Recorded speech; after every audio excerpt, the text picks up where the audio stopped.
Hello dear students. आज हमारा engineering mathematics का लेक्चर नंबर 1 है और आज का जो लेक्चर है वो बहुत ही बेसिक है। आज के लेक्चर में मैं आपको पढ़ाऊंगा what is matrix and what are the different types of matrices. तो सबसे पहले बात करते हैं व्हाट इज मैट्रिक्स। देखिए, matrix is a rectangular arrangement of numbers और फंक्शंस। और ये जो नंबर और फंक्शन का रेक्टेंगुलर अरेंजमेंट होता है, इस अरेंजमेंट को या तो हम स्क्वायर ब्रैकेट के अंदर लिखते हैं या फिर स्मॉल ब्रैकेट के अंदर लिखते हैं, लेकिन जो मैक्सिमम जगह पर यूज होता है वो स्क्वायर ब्रैकेट है, तो हम भी स्क्वायर ब्रैकेट का ही यूज करेंगे। दूसरी इंपॉर्टेंट बात, मैट्रिक्स को रिप्रेजेंट करने के लिए हम इंग्लिश अल्फाबेट के कैपिटल लेटर्स का यूज करते हैं। जैसे मैंने इस मैट्रिक्स को रिप्रेजेंट करने के लिए यहाँ पर कैपिटल ए का यूज किया है। ठीक, इसके बाद इसमें मैट्रिक्स के अंदर दो चीजें इंपॉर्टेंट होती हैं, एक तो नंबर ऑफ रोज और number of column, row and column. तो आप ध्यान दीजिए, इस मैट्रिक्स में जैसे 2 3 4 है, ये जो तीनों नंबर है ये हॉरिजॉन्टल लाइन में लिखे हैं, तो हॉरिजॉन्टल लाइन को हम बोलते हैं रो एंड वर्टिकल लाइन को हम बोलते हैं कॉलम। तो यहाँ पर 2 3 4 ये फर्स्ट रो में लिखे हुए एलिमेंट है, इसको हम रिप्रेजेंट करेंगे R1 से। ठीक, ये सेकेंड हॉरिजॉन्टल लाइन है, ये होगा हमारा सेकेंड रो R2 और ये थर्ड रो R3। सिमिलरली जो एलिमेंट वर्टिकल लाइन में लिखे होते हैं उसको हम बोलते हैं कॉलम। जैसे यहाँ पर 2 4 1 ये हमारी फर्स्ट वर्टिकल लाइन है, तो ये हमारा फर्स्ट कॉलम हो गया, ये हमारा सेकंड कॉलम हो गया और ये हमारा थर्ड कॉलम हो गया। तो इस मैट्रिक्स के अंदर हमारे पास 3 रोज हैं एंड 3 कॉलम्स हैं। अब ऐसा नहीं है कि सभी मैट्रिक्स में 3 रो और 3 कॉलम होंगे, मैट्रिक्स के अंदर नंबर ऑफ रो और नंबर ऑफ कॉलम कितने भी हो सकते हैं। दूसरी इंपॉर्टेंट बात यहाँ पर मैट्रिक्स की ये है कि आपको मैट्रिक्स का ऑर्डर लिखना आना चाहिए। ऑर्डर को लिखना बहुत सिंपल है। जैसे इस पर्टिकुलर मैट्रिक्स की मैं बात करूं तो इसमें नंबर ऑफ रोज 3 है और नंबर ऑफ कॉलम भी 3 है। तो इस मैट्रिक्स का ऑर्डर कैसे लिखेंगे? इस मैट्रिक्स का ऑर्डर में लिखते समय आप पहले रो को लिखेंगे और बाद में कॉलम को लिखेंगे। तो इस मैट्रिक्स का ऑर्डर क्या हो जाएगा? 3/3। इसको आप रीड करेंगे 3/3। देखिए, ऑर्डर जो होता है वो रो इंटू कॉलम, मतलब पहले आप नंबर ऑफ रो लिखिए, उसके बाद आप नंबर ऑफ कॉलम लिखिए और उसको आप रीड कैसे करेंगे? रो बाई कॉलम। जैसे इस पर्टिकुलर मैट्रिक्स का जो ऑर्डर है वो है 3/3। इसके बाद नेक्स्ट हम बात करते हैं जनरल मैट्रिक्स। अब यहाँ पर एक जनरल मैट्रिक्स का एग्जांपल है। देखिए, जो जनरल मैट्रिक्स होती है उसका जो ऑर्डर होता है वो होता है m/n। तो यहाँ पर हमने एक m/n की जनरल मैट्रिक्स ले ली है। अब ये जो जनरल मैट्रिक्स मैंने यहाँ पर लिखी है, इस मैट्रिक्स के अंदर जो एलिमेंट्स हैं वो एक्चुअल में वेरिएबल की फॉर्म में है। किस फॉर्म में है? वेरिएबल की फॉर्म में। जैसे यहाँ पर आपको दिखाई दे रहा है फर्स्ट एलिमेंट, तो फर्स्ट एलिमेंट में A11। अब यहाँ पर जो फर्स्ट एलिमेंट है A11, तो यहाँ पर 1 1 क्या रिप्रेजेंट कर रहा है? एक्चुअल में जो ये दो नंबर लिखे हैं इनमें से जो पहला नंबर होता है वो रिप्रेजेंट करता है कि वो एलिमेंट किस रो में लिखा हुआ है, और जो दूसरा नंबर है वो ये बताता है कि वो एलिमेंट किस कॉलम में लिखा हुआ है। जैसे अगर मैं बात करूं इस पर्टिकुलर एलिमेंट की A32, तो इसमें जो ये फर्स्ट वाला नंबर है 3, ये बता रहा है कि ये किस रो में लिखा है। तो देखिए, ये एलिमेंट थर्ड रो में लिखा है, और जो दूसरा नंबर है 2, ये हमें बता रहा है कि ये कौन से कॉलम में। तो आप देख सकते हैं ये सेकंड कॉलम में लिखा हुआ एलिमेंट है। तो यहाँ पर एक्चुअल में जो एलिमेंट की पोजीशन है उसको ये दोनों नंबर डिफाइन कर रहे हैं। पहला नंबर बता रहा है कि वो एलिमेंट कौन से रो में लिखा है और सेकंड नंबर बता रहा है कि कौन से कॉलम में है। अब ये जो जनरल मैट्रिक्स है इसको देखिए हम कैसे और रिप्रेजेंट कर सकते हैं। इसको आप शॉर्ट फॉर्म में भी रिप्रेजेंट कर सकते हैं। किस तरह से रिप्रेजेंट करेंगे? AIJ, और इसका ऑर्डर होगा m/n। ठीक, ये इस मैट्रिक्स की शॉर्ट फॉर्म हो गई। यहां पर जो I है बेटा, वो I ये बता रहा है कि एलिमेंट कौन सी रो का है, और J बता रहा है एलिमेंट कौन से कॉलम का है। तो यहां पर जो number of row and number of columns है वो क्या है? नंबर ऑफ रो हमारे पास m है और नंबर ऑफ कॉलम हमारे पास n है। तो ये हमारे पास एक जनरल मैट्रिक्स हो गई जिसका ऑर्डर होता है m/n। अब इसी पर्टिकुलर मैट्रिक्स में अगर हम बात करें कि भाई हमें एक जनरल मैट्रिक्स, मतलब एक हमें मैट्रिक्स लिखनी है वेरिएबल की फॉर्म में जिसका ऑर्डर 3/3 होगा। तो देखिए, 3/3 ऑर्डर की अगर आप एक मैट्रिक्स लिखना चाहते हैं वेरिएबल फॉर्म में, तो देखिए इतना पार्ट ले लेंगे, इतना पार्ट ले लेंगे। ये क्या हो गई? एक 3/3 की मैट्रिक्स हो गई इन टर्म्स ऑफ वेरिएबल। तो ये इंपॉर्टेंट है। देखिए, एलिमेंट की पोजीशन बहुत इंपॉर्टेंट है बेटा, आपको पता होनी चाहिए कि किस एलिमेंट की पोजीशन क्या होगी। चलिए, इसके बाद हम बात करते हैं टाइप्स ऑफ मैट्रिसेस की, टाइप्स ऑफ मैट्रिसेस। तो देखिए टाइप्स ऑफ मैट्रिसेस में जो हमारी पहली मैट्रिक्स है वो है स्क्वायर मैट्रिक्स, और ये मैट्रिक्स बहुत इंपॉर्टेंट है, ठीक है। स्क्वायर मैट्रिक्स, देखिए स्क्वायर मैट्रिक्स कौन सी मैट्रिक्स होती है? एक ऐसी मैट्रिक्स जिसमें नंबर ऑफ रो और नंबर ऑफ कॉलम इक्वल होते हैं, उसको हम बोलते हैं स्क्वायर मैट्रिक्स। तो इस मैट्रिक्स के अंदर नंबर ऑफ रो और नंबर ऑफ कॉलम क्या होंगे? इक्वल होंगे। जैसे यहाँ पर एक स्क्वायर मैट्रिक्स का एक एग्जाम्पल मैंने लिया है, तो अगर आप इस एग्जाम्पल में देखें तो इसमें नंबर ऑफ रोज कितनी है? 3 है, और नंबर ऑफ कॉलम भी कितने हैं? 3 है। तो ये एक स्क्वायर मैट्रिक्स हो गई। दूसरी इंपॉर्टेंट बात, यहां पर अगर आप ध्यान दें, ये जो 3 एलिमेंट्स लिखे हुए हैं, ये 3 एलिमेंट इस मैट्रिक्स के डायगोनल एलिमेंट्स हैं। क्या है? कौन से एलिमेंट्स हैं? डायगोनल। क्यों? क्योंकि ये डायगोनल के अलोंग लिखे हैं। तो देखिए मैट्रिक्स के अंदर 3 डायगोनल एलिमेंट्स हैं, A11, A22 और A33। और डायगोनल एलिमेंट्स का जो सम होता है, डायगोनल एलिमेंट्स के सम को हम बोलते हैं ट्रेस। तो ट्रेस ऑफ द मैट्रिक्स, तो इस स्क्वायर मैट्रिक्स का ट्रेस कितना हो जाएगा? A11। आपको तीनों एलिमेंट को सिंपली ऐड कर देना है, तो इस मैट्रिक्स का जो ट्रेस होगा वो आपका हो जाएगा A11 plus A22 plus A33। This is the trace of the matrix. तो स्क्वायर मैट्रिक्स इंपॉर्टेंट क्यों है हमारे लिए? क्योंकि देखिए स्क्वायर मैट्रिक्स का सबसे ज्यादा यूज आने वाले लेक्चर्स में, स्क्वायर मैट्रिक्स हमको सबसे ज्यादा देखने को मिलेगी। एक्चुअल में स्क्वायर मैट्रिक्स में बहुत सारे ऑपरेशन हम परफॉर्म कर सकते हैं जो कि रेक्टेंगुलर मैट्रिक्स में नहीं होते हैं। जैसे कि स्क्वायर मैट्रिक्स का हम डिटरमिनेंट कैलकुलेट कर सकते हैं, लेकिन रेक्टेंगुलर मैट्रिक्स का नहीं कैलकुलेट कर सकते। तो आने वाले लेक्चर्स में इन सब की हम बातें करेंगे। नेक्स्ट टाइप की जो हमारे पास मैट्रिक्स है वो है डायगोनल मैट्रिक्स।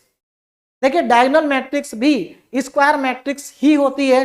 डिफरेंस क्या है कि डायगोनल मैट्रिक्स के अंदर, डायगोनल मैट्रिक्स एक ऐसी स्क्वायर मैट्रिक्स है जिसमें डायगोनल को छोड़ के बाकी सारे एलिमेंट जीरो होते हैं। डायगोनल मैट्रिक्स में डायगोनल को छोड़ के बाकी सारे एलिमेंट जीरो है। यहां पर देखिए ये तीनों डायगोनल एलिमेंट्स हैं और इनको छोड़ करके बाकी सारे एलिमेंट जीरो है, लेकिन यहां पर एक डायगोनल एलिमेंट भी जीरो है। देखिए ध्यान दीजिएगा, एक्चुअल में जो डायगोनल में लिखे हुए एलिमेंट है उनमें कम से कम एक नंबर जीरो नहीं होना चाहिए। बाकी अगर 1 या 2 नंबर जीरो हो जाते हैं तो फर्क नहीं पड़ता, एक नंबर नॉन जीरो होना चाहिए, ठीक। हाँ, जो एलिमेंट डायगोनल में नहीं है वो सारे जीरो होने चाहिए, तो वो मैट्रिक्स क्या होगी? हमारी डायगोनल मैट्रिक्स होगी। और देखिए किसी भी डायगोनल मैट्रिक्स को शॉर्ट में कैसे रिप्रेजेंट करेंगे? जैसे हमारे पास डायगोनल मैट्रिक्स है, इसको मैं अगर शॉर्ट फॉर्म में लिखूं तो मैं केवल ऐसे लिख सकता हूं 2, -1 एंड 0। देखिए इन दोनों में कोई डिफरेंस नहीं है, ये डायगोनल मैट्रिक्स की एक्चुअल में शॉर्ट फॉर्म है। आज समझ में आ गई? बाकी आगे जब हम पढ़ेंगे मैट्रिक्स में आइगन वैल्यूज, आइगन वेक्टर की बात करेंगे, है ना, तो वहां पर हम डायगोनल मैट्रिक्स को दोबारा से पढ़ेंगे कि ये कैसे इसको रिप्रेजेंट किया जाता है और कैसे इसको आगे आइगन वैल्यूज या इसका इनवर्स कैसे फाइंड करते हैं, तो इसकी बात आगे करेंगे। इसके बाद नेक्स्ट है हमारे पास स्केलर मैट्रिक्स।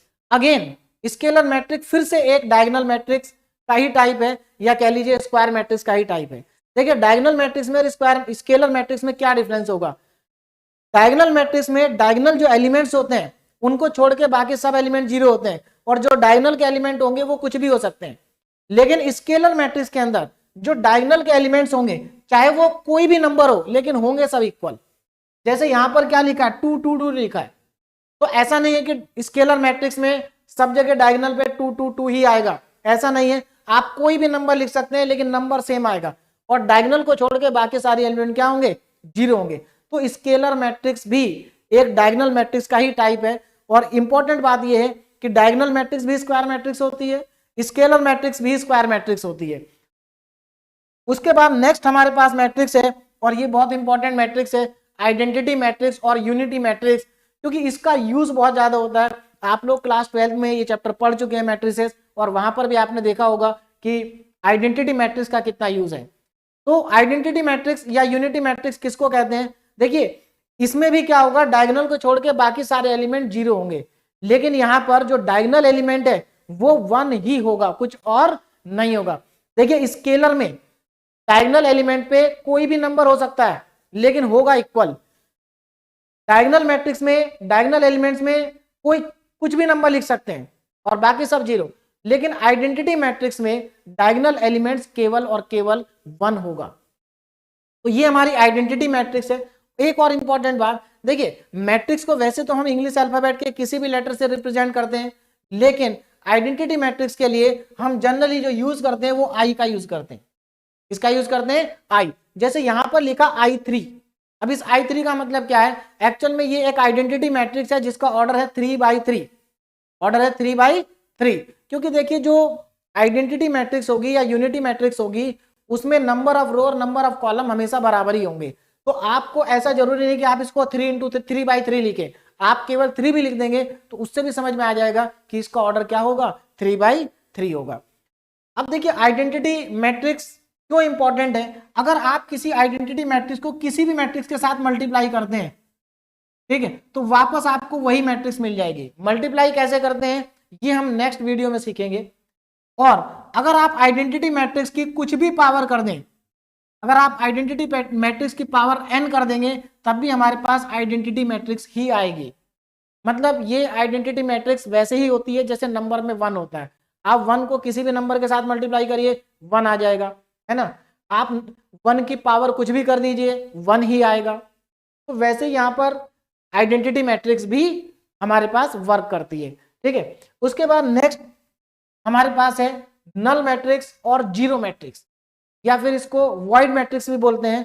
इसके अंदर क्या होगा, इसके अंदर सारे एलिमेंट जीरो होंगे, all the elements are zero. तो नल मैट्रिक्स के अंदर सारे एलिमेंट जीरो होते हैं और इसका ऑर्डर कुछ भी हो सकता है, ये जरूरी नहीं कि स्क्वायर मैट्रिक्स हो, ये आपकी रेक्टेंगुलर मैट्रिक्स भी हो सकती है। मतलब इसका ऑर्डर 2/2, 2/3, 3/2, 4/4, 4/3 कुछ भी हो सकता है। और नल मैट्रिक्स, देखिए नल मैट्रिक्स को हम जनरली रिप्रेजेंट करते हैं कैपिटल O से। यहां पर गलत लिखा हुआ है, एक्चुअली में नल मैट्रिक्स का जो रिप्रेजेंटेशन है वो O है, ठीक है। नल मैट्रिक्स को O से रिप्रेजेंट करते हैं और नल मैट्रिक्स के सारे एलिमेंट जीरो होते हैं। इसकी क्या इंपॉर्टेंस है, देखिए जैसे नंबर में जीरो होता है, आप किसी भी नंबर को जीरो से मल्टीप्लाई करो जीरो आएगा, वैसे ही आप किसी भी मैट्रिक्स को नल मैट्रिक्स के साथ मल्टीप्लाई करिए तो आपके पास, देखिए अगर आप किसी भी मैट्रिक्स को नल मैट्रिक्स से मल्टीप्लाई करेंगे तो आपके पास नल मैट्रिक्स ही आएगी। ठीक, नेक्स्ट मैट्रिक्स है हमारे पास ट्रांसपोज ऑफ ए मैट्रिक्स। अब ये भी बहुत इंपॉर्टेंट है, ट्रांसपोज ऑफ ए मैट्रिक्स, कि किसी भी मैट्रिक्स का ट्रांसपोज कैसे लिखते हैं। तो देखिए किसी भी मैट्रिक्स का ट्रांसपोज लिखना बहुत आसान है, आपको सिर्फ क्या करना है, आपको रो को कॉलम में कन्वर्ट कर देना है और कॉलम को रो में कन्वर्ट कर देना है। जैसे मैंने यहां पर एक एग्जांपल लिया मैट्रिक्स ए का, इस एग्जांपल की अगर मैं बात करूं मैट्रिक्स ए का, अगर मुझे इसका ट्रांसपोज लिखना हो तो देखिए मैं क्या करूंगा, ट्रांसपोज, देखिए क्या करना है, सिंपली जैसे हमारे पास यहां पर ये फर्स्ट रो है R1, आप क्या करेंगे इस फर्स्ट रो को फर्स्ट कॉलम में लिख देंगे। देखिए फर्स्ट रो को फर्स्ट कॉलम में लिखेंगे तो हमारे पास फर्स्ट कॉलम हो जाएगा 2, 3, 4। उसके बाद सेकंड रो को सेकंड कॉलम में लिख देंगे तो सेकंड कॉलम हमारे पास आ जाएगा 4, 3, 1, 4, 3, 1। उसके बाद इसकी थर्ड रो देखिए, थर्ड रो को आप थर्ड कॉलम में लिख देंगे 1, 2 एंड 4। तो ये हमारा इस मैट्रिक्स का क्या आ गया, ट्रांसपोज आ गया। इस मैट्रिक्स का क्या आ गया, ट्रांसपोज। तो अगर आपको किसी भी मैट्रिक्स का ट्रांसपोज लिखना है तो आप सिंपली रो को कॉलम में कन्वर्ट कर दीजिए, फर्स्ट रो का फर्स्ट कॉलम बना दीजिए, सेकंड रो का सेकंड कॉलम बना दीजिए और थर्ड रो का थर्ड कॉलम। ठीक, तो ये हमारा क्या हो गया, इस मैट्रिक्स का ट्रांसपोज। नेक्स्ट मैट्रिक्स है हमारे पास सिमेट्रिक मैट्रिक्स। सिमेट्रिक मैट्रिक्स, अब ये सिमेट्रिक मैट्रिक्स क्या होगी, देखिए अगर आप किसी मैट्रिक्स का ट्रांसपोज करते हैं और वो वापस उसी मैट्रिक्स के इक्वल आ जाता है तो उसको हम बोलते हैं सिमेट्रिक मैट्रिक्स। जैसे यहां पर एक एग्जांपल मैंने लिया, ये सिमेट्रिक मैट्रिक्स है, इसमें अभी आप एरो पर ध्यान मत दीजिए, ये एक 3/3 ऑर्डर की मैट्रिक्स है और इस मैट्रिक्स के अंदर देखिए ये हमारी first row, second row, third row. अब मैं इसका ट्रांसपोज लिखने जा रहा हूं, देखिए इसका ट्रांसपोज क्या होगा हाँ, तो ट्रांसपोज में जो फर्स्ट रो है उसको आप फर्स्ट कॉलम में लिख दीजिए। तो यहां पर हमारे पास फर्स्ट कॉलम आ जाएगा -1, 2 एंड 3। उसके बाद इसकी सेकंड रो को सेकंड कॉलम में लिख दीजिए तो हमारे पास सेकंड कॉलम आ जाएगा 2, 5 एंड 6। उसके बाद थर्ड रो को थर्ड कॉलम में लिख दीजिए 3, 6 एंड 4, 3, 6 एंड 4। अब अगर आप ध्यान से देखें तो यहां पर ये दोनों मैट्रिक्स सेम है। देखिए ए और ए डैश दोनों सेम है, आप चेक करिए, -1 -1, 2 2, 3 3, 2 2, 5 5, 6 6, मतलब सारे एलिमेंट सेम है। तो अगर किसी मैट्रिक्स का ट्रांसपोज उसी मैट्रिक्स के इक्वल आ जाता है तो हम उस मैट्रिक्स को कहते हैं कि वो सिमेट्रिक मैट्रिक्स है। तो ये भी हमारे पास एक सिमेट्रिक मैट्रिक्स है। नेक्स्ट मैट्रिक्स है हमारे पास स्क्यू सिमेट्रिक मैट्रिक्स। देखिए स्क्यू सिमेट्रिक मैट्रिक्स में क्या होगा, अगर आप किसी मैट्रिक्स का ट्रांसपोज करते हैं और जो ट्रांसपोज करने के बाद नई मैट्रिक्स आई है, अगर वो पुरानी मैट्रिक्स के ही इक्वल है, बस साइन केवल चेंज है, तब हम उसको बोलेंगे स्क्यू सिमेट्रिक मैट्रिक्स। जैसे यहां पर देखिए एक एग्जांपल मैंने लिया है ए, इसका मैं पहले ट्रांसपोज लिखता हूं। क्या लिखते हैं? ट्रांसपोज। एक और इंपॉर्टेंट बात है कि जो स्क्यू सिमेट्रिक मैट्रिक्स होगी उसके डायगोनल एलिमेंट्स हमेशा 0 होंगे। डायगोनल एलिमेंट्स क्या होंगे? 0 होंगे। तो यहां पर इसको आप ध्यान दीजिएगा, ये हमारे पास यहां पर फर्स्ट रो, तो मैं इसको कन्वर्ट कर देता हूं फर्स्ट कॉलम में, 0 2 -3, 0 2 एंड -3, 0 2 एंड -3। उसके बाद सेकंड रो को सेकंड कॉलम में लिख देता हूं, -2 0 और 1, और उसके बाद थर्ड रो को थर्ड कॉलम में 3 -1 एंड 0। तो यहां पर हमारे पास एक ये नई मैट्रिक्स आ गई ए डैश, जो कि इस मैट्रिक्स का ट्रांसपोज है। अब दोनों को जरा चेक करते हैं क्या दोनों सेम है। तो आप अगर चेक करेंगे तो 0 0 2, लेकिन यहाँ -2, यहाँ पर -3 है, यहाँ पर +3 है, यहाँ -2 है, यहाँ +2 है, 0 0 +1 -1 +3 -3 -1 +1, मतलब मैट्रिक्स के नंबर तो सेम है लेकिन साइन चेंज है। तो अब आप इसमें क्या करेंगे, देखिए आप इस मैट्रिक्स के अंदर से माइनस साइन को कॉमन ले सकते हैं। तो माइनस साइन को मैं इस मैट्रिक्स में से कॉमन ले रहा हूं। देखिए जब आप कॉमन लेते हैं तो कॉमन जब आप लेंगे -1 को, तो अंदर के जो नंबर्स है सबका साइन चेंज हो जाएगा। तो -1 को कॉमन ले लीजिए और अंदर जो है सबका साइन चेंज कर दीजिए।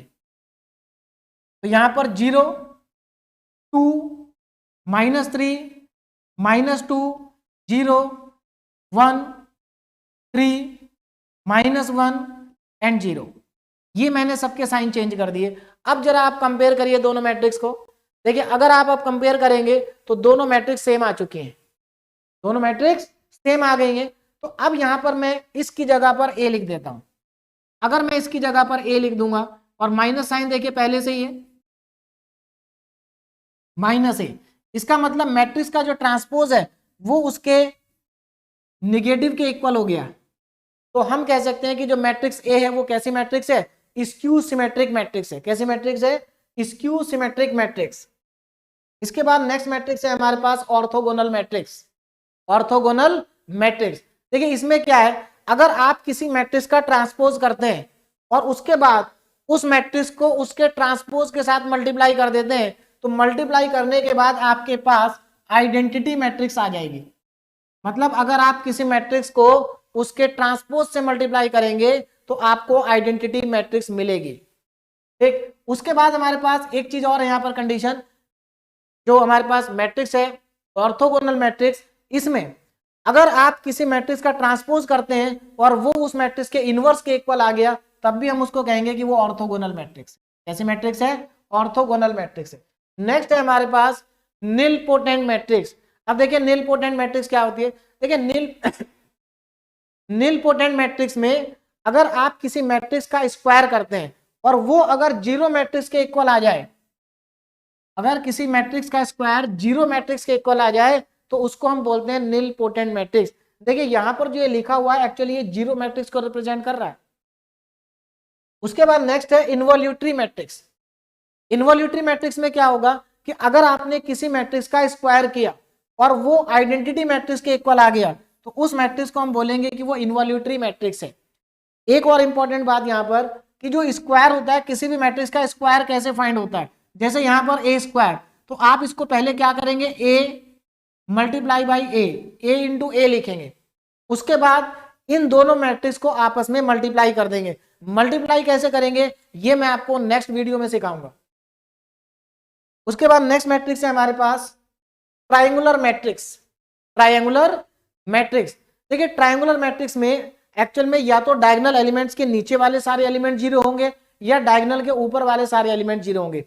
तो ऐसी मैट्रिक्स जिसमें या तो डायगोनल के नीचे वाले सारे एलिमेंट जीरो हो या फिर डायगोनल के ऊपर वाले सारे एलिमेंट जीरो हो, उसको हम बोलते हैं डायगोनल मैट्रिक्स। अब ये दो टाइप की होती है बेटा, ये दो टाइप की मैट्रिक्स होती हैं, या तो लोअर ट्रायंगुलर मैट्रिक्स होगी या फिर अपर ट्रायंगुलर मैट्रिक्स होगी।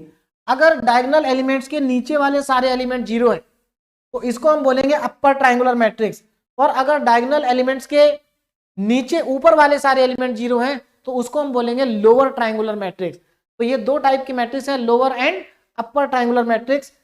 इसके बाद नेक्स्ट मैट्रिक्स हमारे पास आएगी रो मैट्रिक्स। देखिए रो बहुत आसान है, रो मैट्रिक्स मतलब एक ऐसी मैट्रिक्स जिसमें एक ही रो है, और कॉलम मैट्रिक्स ऐसी मैट्रिक्स जिसमें एक ही कॉलम है। अब अगर मैं बात करूं, जैसे रो मैट्रिक्स है, एक ही रो है, कॉलम कितने भी हो सकते हैं, कॉलम मैट्रिक्स में एक ही कॉलम है, रो कितनी भी हो सकती है, तो इनको हम बोलते हैं रो और कॉलम मैट्रिक्स। इसके बाद नेक्स्ट हमारे पास आएगी इक्वल मैट्रिसेस। देखिए दो मैट्रिक्स इक्वल कब होंगी, देखिए दो मैट्रिक्स इक्वल तभी हो सकती है, उनकी देखिए दो कंडीशन है हमारे पास, दो मैट्रिक्स कब इक्वल हो सकती है, एक तो उनका ऑर्डर सेम होना चाहिए, दूसरा कॉरस्पॉन्डिंग पोजीशन पे लिखे हुए एलिमेंट्स इक्वल होने चाहिए, तभी दोनों मैट्रिक्स इक्वल होंगी। जैसे फॉर एग्जांपल यहां पर मैं दो मैट्रिक्स ले रहा हूं, एक ए, इसमें मैंने लिखा 2 4 3 1, फिर एक दूसरी मैट्रिक्स मैंने ली बी, इसमें मैंने लिखा 2 4 और 3 1, सेम नंबर लिख दिए, है ना। तो अगर आप इन दोनों मैट्रिक्स को ध्यान से देखें तो इन दोनों मैट्रिक्स का ऑर्डर सेम है, दोनों का ही ऑर्डर क्या है, 2/2 है, दोनों का ऑर्डर 2/2 है। लेकिन केवल ऑर्डर इक्वल होने से मैट्रिक्स इक्वल नहीं होती है, आपको यह भी देखना पड़ेगा कि जो एलिमेंट्स कॉरस्पॉन्डिंग पोजीशन में लिखे हैं क्या वो सेम है। कॉरस्पॉन्डिंग पोजीशन का मतलब है, जैसे मैंने आपको पहले बताया था वेरिएबल मैट्रिक्स में कि 1 1, तो वो उसकी कॉरस्पॉन्डिंग पोजीशन हो गई, तो इसकी 1 1 पोजीशन पे 2 है, इसकी 1 1 पोजीशन पे भी 2 है, देख इसकी 1 2 पोजीशन पे 3 है, इसकी भी 1 2 पोजीशन पे 3 है, तो मतलब कहने का ये इसमें सभी कॉरस्पॉन्डिंग एलिमेंट सेम है, तो ये दोनों मैट्रिक्स क्या होंगी, इक्वल होंगी। तो दो मैट्रिक्स इक्वल तभी होती हैं जब वो एकदम एग्जैक्टली सेम हो, उनमें नंबर ऑफ, उनका ऑर्डर सेम हो और कॉरस्पॉन्डिंग पोजीशन पर लिखे हुए एलिमेंट सेम हो, तभी वो दोनों रो मैट्रिक्स इक्वल होंगी। नेक्स्ट मैट्रिक्स है हमारे पास singular matrix. Singular and non singular matrix, ये मैट्रिक्स दोनों बहुत इंपॉर्टेंट है, सिंगुलर एंड नॉन सिंगुलर। देखिए सिंगुलर मैट्रिक्स में क्या होगा, अगर किसी मैट्रिक्स का डिटर्मिनेंट 0 आता है तो उसको हम बोलते हैं सिंगुलर मैट्रिक्स। अब देखिए डिटर्मिनेंट कैसे कैलकुलेट करना है ये मैं आपको नेक्स्ट वीडियो में सिखाऊंगा। तो अगर किसी भी मैट्रिक्स का डिटर्मिनेंट 0 आ जाता है तो हम उसको कहेंगे कि वो सिंगुलर मैट्रिक्स है, और अगर मैट्रिक्स का डिटर्मिनेंट 0 नहीं आता है तो उसको हम बोलेंगे नॉन सिंगुलर मैट्रिक्स है, ठीक है। और सिंगुलर एंड नॉन सिंगुलर दोनों ही मैट्रिक्स बहुत इंपॉर्टेंट है, क्योंकि आप अगर किसी मैट्रिक्स का इनवर्स फाइंड करते हैं तो किसी भी मैट्रिक्स का इनवर्स तभी एग्जिस्ट करता है अगर वो नॉन सिंगुलर मैट्रिक्स है, सिंगुलर मैट्रिक्स का इनवर्स एग्जिस्ट नहीं करता है। चलिए इसके बाद अब नेक्स्ट हमारे पास टॉपिक है difference between matrix and determinant. What is the difference between matrix and determinant. तो देखिए मैट्रिक्स जो होता है, मैट्रिक्स में की अगर हम बात करें तो A matrix has no numerical value. देखिए मैट्रिक्स की कोई न्यूमेरिकल वैल्यू नहीं होती, ठीक है ना, मैट्रिक्स की कोई न्यूमेरिकल वैल्यू नहीं होती है। It is only A convenient way of storing data, मतलब हम मैट्रिक्स में केवल डेटा को स्टोर करते हैं, इसकी कोई न्यूमेरिकल वैल्यू नहीं होती। जबकि अगर मैं बात करूं डिटरमिनेंट की, और determinant has a numerical value, determinant की न्यूमेरिकल वैल्यू होती है। हम डिटरमिनेंट को एक्सपेंड कर सकते हैं, मैट्रिक्स को हम एक्सपेंड नहीं कर सकते हैं। दूसरा, अगर मैं बात करूं नंबर ऑफ रो और नंबर ऑफ कॉलम्स की, तो मैट्रिक्स में नंबर ऑफ रो और नंबर ऑफ कॉलम बराबर हो ये जरूरी नहीं है, लेकिन डिटरमिनेंट में नंबर ऑफ रो और नंबर ऑफ कॉलम बराबर ही होंगे। क्यों? क्योंकि डिटरमिनेंट केवल और केवल स्क्वायर मैट्रिक्स का ही डिफाइन है, आप रेक्टेंगुलर मैट्रिक्स का डिटरमिनेंट कैलकुलेट नहीं कर सकते। तो ये हमारा आज का लेक्चर था, फर्स्ट लेक्चर, जिसमें मैंने आपको व्हाट इज मैट्रिक्स और टाइप्स ऑफ मैट्रिसेस के बारे में पढ़ाया। अब जो हमारा लेक्चर नंबर 2 आएगा उसमें हम पढ़ेंगे operation on the matrices, operation on the matrices, जिसमें मैं आपको सिखाऊंगा कि दो मैट्रिक्स को कैसे ऐड करते हैं और कब ऐड करते हैं, दो मैट्रिक्स को कैसे सब्ट्रैक्ट करते हैं और कब सब्ट्रैक्ट करते हैं। किसी भी मैट्रिक्स को स्केलर से कैसे मल्टीप्लाई करते हैं, और दो मैट्रिक्स को आपस में कैसे मल्टीप्लाई करेंगे, और किसी भी मैट्रिक्स का डिटरमिनेंट को कैसे कैलकुलेट करेंगे, ये हम बात करेंगे लेक्चर नंबर 2 में। तो आज के लिए इतना ही। Okay, thank you so much.